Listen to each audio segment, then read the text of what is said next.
UJ for Societal Impact, a pioneering project in South Africa's rural heartland. Through the community's partnership with the University of Johannesburg, these remote villages have become a thriving hub of innovation. They have become a beacon of hope, leading the way for sustainable development in Africa.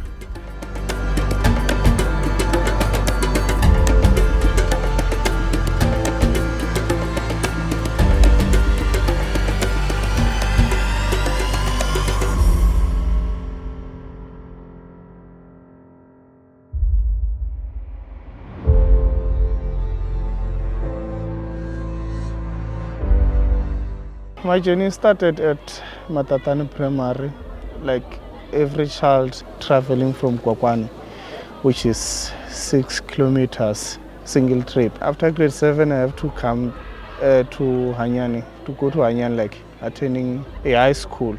So I started from grade 8 up to grade 12. I have to walk 14 kilometers, single trip, every day, like Monday to Friday. Sometimes in Saturday. It was tough, and then I want to thank my parents to encourage us to come to school. Like, even though it was tough, they tried to buy us bicycles, but it didn't help because of the road condition, distance. I managed to pass grade 12. I nearly give up, like, because it was tough. In summer, it's the same, it's hot. In winter, it's dark and cold. I end up passing grade 12, not knowing about the varsity things, college. I met UJ in late 2013. They were doing a community engagement. So they meet me at the village and then they do interview with me. And then, so they say, okay, we hear your story. So we're gonna go back and look on it, and then if it's possible we're gonna come back. And then likely they came back in 2014. They started at Kwakwani. They end up coming in the schools, like the primary schools. They building the crash, and then now they're in high school, which is a good achievement for me because now they can improve the education system. Our learners range from 450 to 472. Then we do have the learners from different communities. Usually, most of the learners who are attending here are from poor families. Most of them are child-headed family. And the issue of a dropout is too high, because you will find that learners are remaining home alone, but parents, no food. So some of them, they are just dropping out to go to work at the farms. And because of the distance, we have the learners who are from Kwakwani, who are just walking about 6 kilometers to and fro on a daily basis. Because of that distance, most of them, they end up dropping from school. UJ is assisting us a lot. They gave us the physical science, chemicals and equipment, and they also donated to us this media center, which is also assisting on the side of our learners. But the challenge is still remain with our learners. UJ was a helping hand providing us with this media center. When we talk about the issue of applying, especially for the tertiary institution for grade 12, it was not simple at this area. One, the coverage is not good, but when the UJ provided us with this media center, they also provide us with a Wi-Fi and 5 computers, where our learners right now, they are able to apply online free of charge, even as a school, to download the question papers and the circulars and uploading whatever we want. So this Wi-Fi is helping us a lot. Imagine when our learners are doing the research. Initially, they were not having any access for using the internet. But because of the media center, whenever they do have a research or they want to do something, they are at liberty to come and use our media center. I think I may also highlight that during this June examination, we managed to go to 100% because of the media center from 6 o'clock to 9 o'clock in the night, every day, from Monday to Thursday. our learners are here. So they also use this media center. And one more other thing which is assisting us, this issue of load shedding, it is also, we do have these solar lights now, which is assisting us. I do have a very positive hope since getting this media center and assistance from UJ. There's a great light.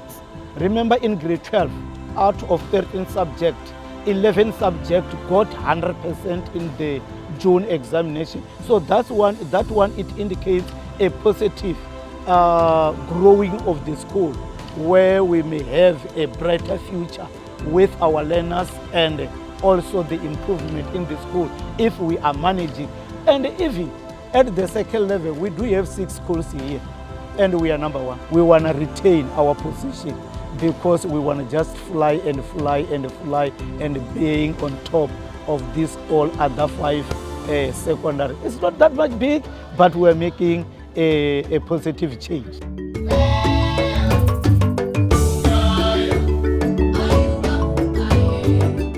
Rashi yetu thoma dzi 3 za April 2024 no ṅwaha. Vhana vhane ra vha navho zwa zwino ri na vhana vha 24. Vhadededzi ri vhararu. Ho no vha na tshanduko u bva tshe khereshi ya thoma vula ngauri ri khou vhona uri vhana vha vho kona u ḓivha ezwi zwithu zwoṱhe zwine zwa vha zwi khou funziwa kha dzi alphabet. Ṅwana vho kona u vhala dzimbalo, u vho ḓivha na miṅwedzi ya ṅwaha. Ho no vha na tshanduko nga maanḓa, a si tsha fana na musi ṅwana a tshi thoma u ḓa.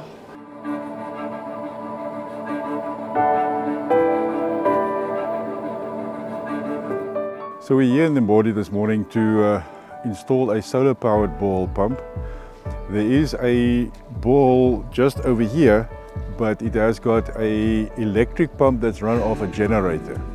And there's difficulties with the generator and petrol for the generator. So we're going to replace the petrol generator now with a solar-powered water pump, which will at least provide water where the sun is shining, uninterruptible.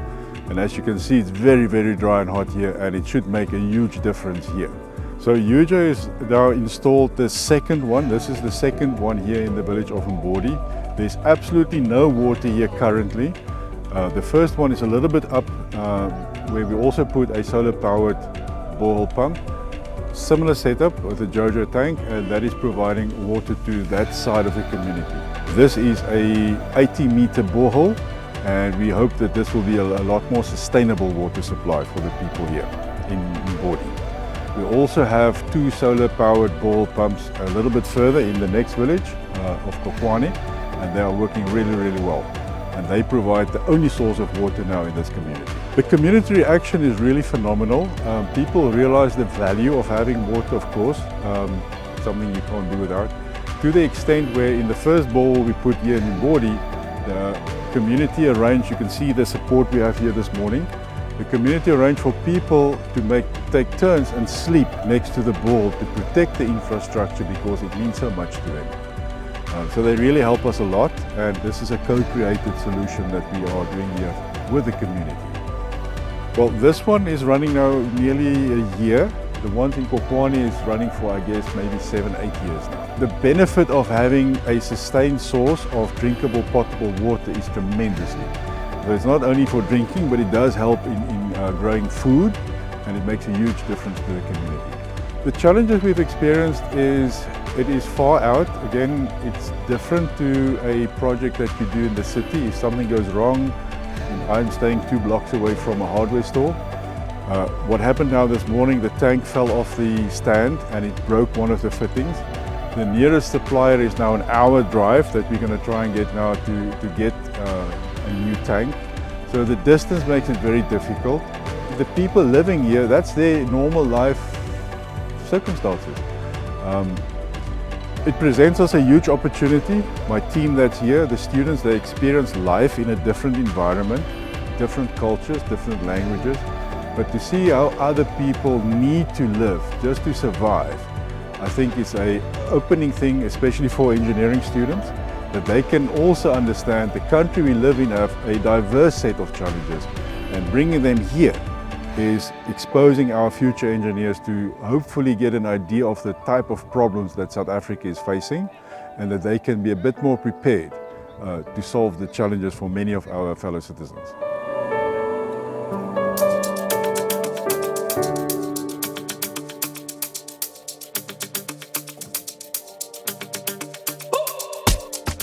The clinic is from the Faculty of Health Sciences, and we're trying to create a general space where we can do consultations with the patients for optometry, podiatry, chiropractic and general health.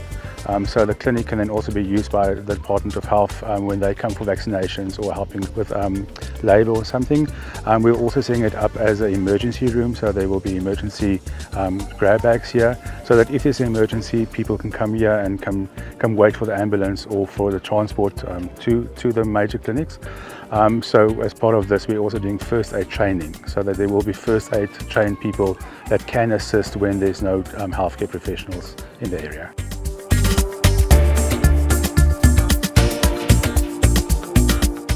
Obu vhurotho ha Gwakwani bakery rine vha bagwa nga nne. Bakery heinoni yo ḓa nga 2020 iyo ri thusa nga maanḓa ngori rine ro rali vhathu vha tshitshavha ra sa koni u ḽa vhurotho nga tshifhinga, ra tshi nga fhedza kana miṅwedzi miraru kana mivhili ri sa khou wana vhurotho. Ndi community nnzhi dzo khou wana ovhu vhurotho, a ri soko ri maybe kana the village ngana a ri soko ri kana 7 or 8 dzine dzi khou vhu wana ovhu vhurotho. Hafhanoni bakerani heinoni vhukati ha vhege ri baga 100 kana 60 kana 50, zwi to dependa khori dziṅwe dzi bakera dzo no ḓa na, ende zwa dovha zwa dependa ngori vha khou zwi vhona zwo rali vhana vhanzhi vha khou ya tshikoloni vha kona u ḽa tshikoloni. Weekend ndo nene ra baga more ngori vhana vhanzhi vha vha hone mahayani. These communities' journey from isolation to self-sufficiency is more than just a success story. It's a testament to the power of human ingenuity and collaboration. As we continue to empower communities like these, we're proud to be at the forefront of innovation for societal impact.